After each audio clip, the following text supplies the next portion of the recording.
Okay, another Android 12.1 based custom ROM called PixysOS is also here, and I'm using the unofficial build right now.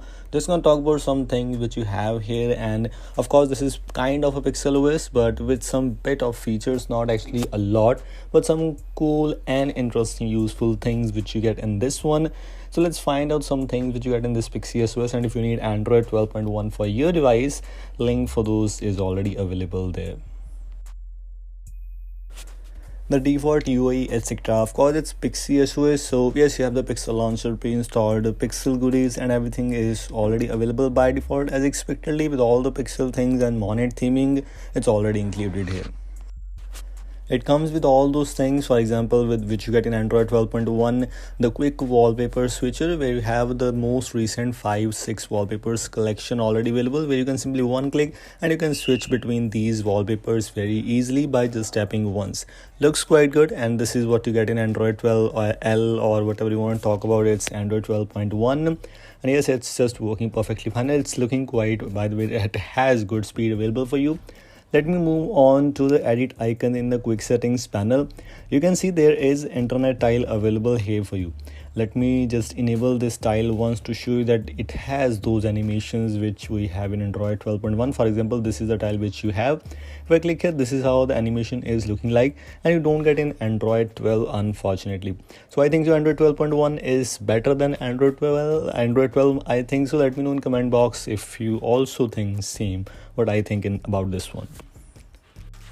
As it is a Pixel based OS or a Pixel OS PixysOS, so yes, all the Pixel goodies, including that some bit of things like network traffic monitor, which a lot of users look for, it's already included by default. It has some bit of features for you as it just on network and internet. If I move on to the other options, notifications has no options, but if you move on to the app section, unfortunately there is no gaming dashboard available. You might see the gaming dashboard in the upcoming builds, but in this one we don't have that one. And in the battery section, you can wipe the stats if you want to, so yes, that's quite helpful. You also have the battery estimate option, which you want to, if you want to enable this in quick settings panel, you can. It also has the custom Monet theming. This looks quite good. This is kind of a paid thing if you want this in other rooms. For example, the Repainter app is also there, and I made a video already on Repainter, so if that option is not available for you, you can definitely try Repainter, which is a very good alternative of this custom Monet theming. If you move on to the other options, let me show you the sound options.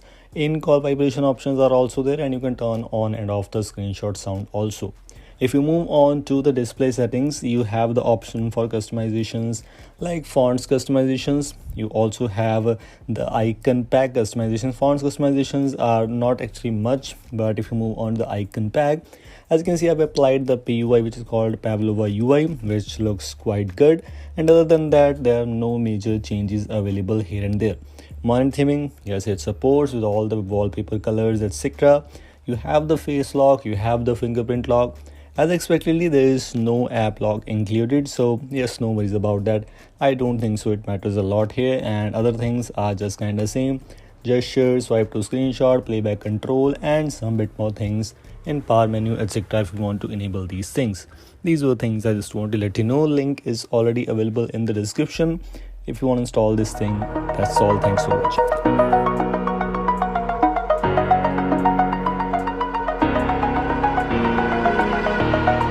Over the edge, feel like I'm floating through